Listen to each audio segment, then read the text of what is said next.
Injuries for the game, Garoppolo out, Kevin Gibbons out, Aaron Banks out, Dre Greenlaw out, Ambry Thomas out, Eric Armstead questionable, Kinlaw questionable, and that's it.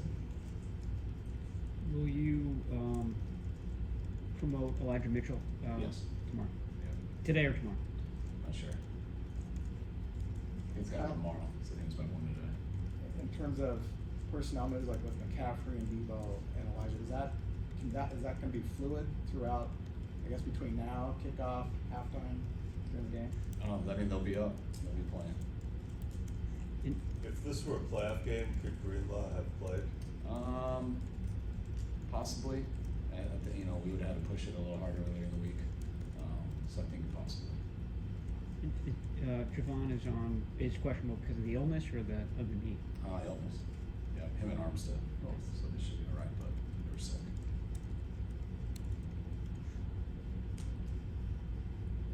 We saw Clea Davis out there with the scout teamer of the week. I mean, that suggests that he's looking pretty good out there. What are the chances that he could be activated from NFI?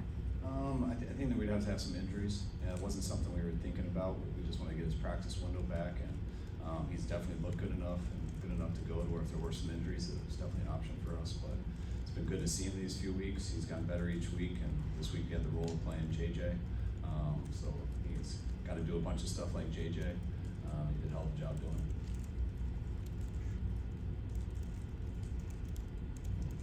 When you made the McCaffrey trade, is this about as good as you could have envisioned it unfolding?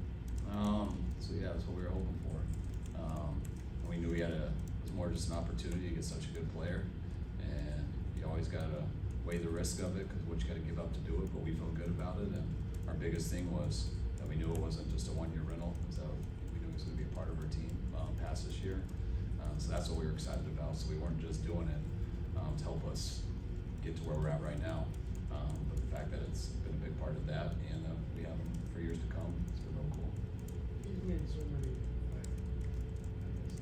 assisted so many good plays by just being present, just the defense reacting to him. Is that a stupid question, but would you envision him having that type of influence on the offense or on opposing defenses?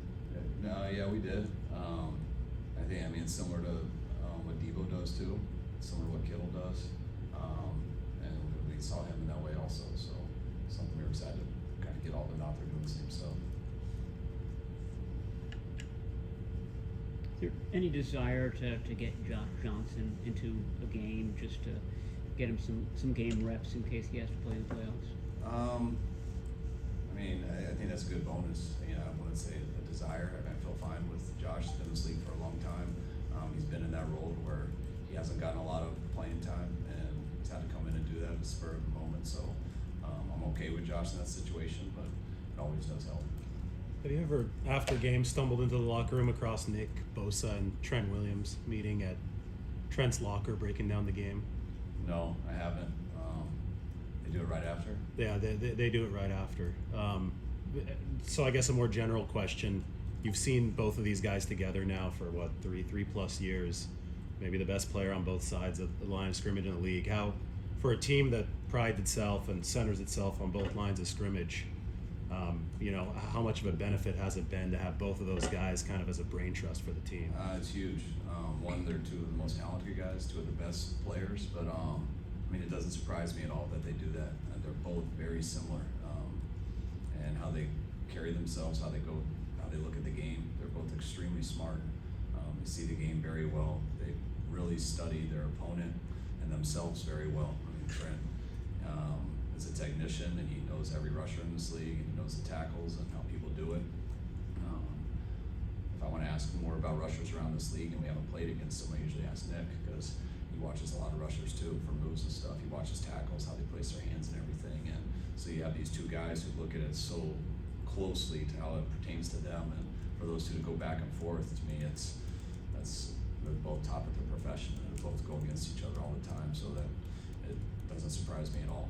They're great guys, great players, and extremely smart, and that's what makes them two of the best guys in our league. How has Trey Lance handled this season, and particularly in light of some years dealing with some irritation, Trey's been great. You know, I can't explain. I haven't had to go through it, but I've seen players do it, and I can't tell you how hard it is for guys when they get hurt at the beginning of the year because their expectations going in, how big of a part of the team they are, especially when it's the quarterback, and then just like that, their season's over. And Trey's had to do the rehab hard. Once he started getting to travel with us and stuff and be a part of everything, I think it got a little bit easier, but it's always still a challenge for a guy that want to be out there so bad. Trey's handled it great, as good as any injured player I've ever been around. I mean, just he stays positive, he comes off the right way. But I know it's a challenge for him. Having to get the new surgery, I don't think that hasn't been a surprise for us. We've known that for a little bit, and we also knew that we knew there was a high chance of that happening anyways. When he went into it, he broke a bone, and the first thing was they had to fix that break. And once they fixed the break, there was always worry that when you fix the break, will that rub the wrong way or something like that. And they fixed the break great, and then they knew they had to go in and fix that, which he's known for a while, and they went and cleaned it up, and I think that even made him feel better. So he can move on from that, and he's feeling great now with his rehab, and I know he can't wait to get to this offseason. I know you have a medical degree, so I'll ask you. why Only did they from wait- answering your questions. Why did they wait until now to, I guess, do the second surgery? Because you got to wait a while to see how the bone heals, and then the break healed, and it healed really well. I know everyone says all surgeries are successful, and then why do you have to go back in and stuff like that? And this was an understanding on that. I mean, we had to. I'm not a medical guy, so I think there's something we had to tie together to make sure the bone healed back together. But every time you do that, there's a high chance that it can rub on some tendons, things like that, and just cause irritation. They warned us about that before it happened, and Trey told us about it right away, and that was a good thing. When they had to go back in there, you could see how that the bone 100% healed, and they just had to fix that band so it didn't irritate it anymore, and now he's right back to where he was. One more quarterback injury All right. question. Corey wanted me to ask. Is there any sort of status update on Garoppolo and, when he, NFC Championship game, Super Bowl, that timeline, are you ready? I mean, you just answered your own question. That's still the goal.